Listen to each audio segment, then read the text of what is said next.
5 o'clock our duty would start, and the most important broadcast we thought was the rural program, where people from the rural area used to come, talk, get interviewed, or sing folk songs and all that. When that was over, those people would be given their checks and they would go away. And then around 9 o'clock, when the English news started, we could eat. Sometimes in the evening, somebody would be hungry and would say, Indubai, what have you brought?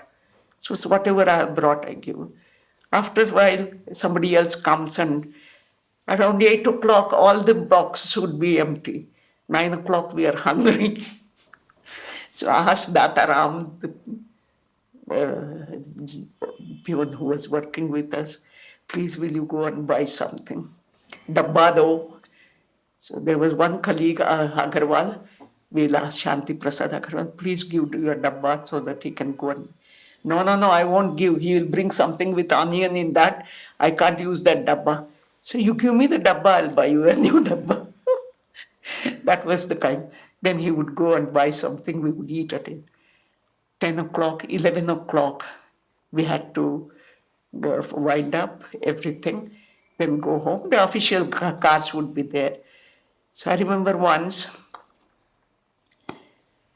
during the war, blackout days, there was one senior official would be posted to supervise the transmission in the evening. One of them happened to be a Kannada person. He started talking to me, and we're there. Around at 10 o'clock, my colleague said, you go home now. The car is going that side, you also go home. What are you going? Otherwise the car will come back and again it will go to the same place. I said, okay. I started out with my officer.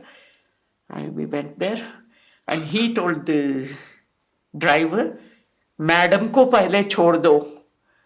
The driver said, nahi sahab, aise koi nahi hai. Wo to duty officer hai. So the duty officer's job was to pick up announcers in the morning, see that they are all there, and also at night, they all reach home before us. Leave them at home and then go home. He said, what the duty officer hai? That kind of a thing used to.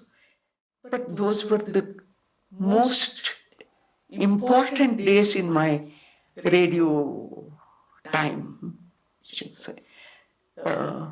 We had to wait outside at the portico to bring in the announcers, bring in the artists. There was one lady, Meera Mazumdar, who was doing English talks.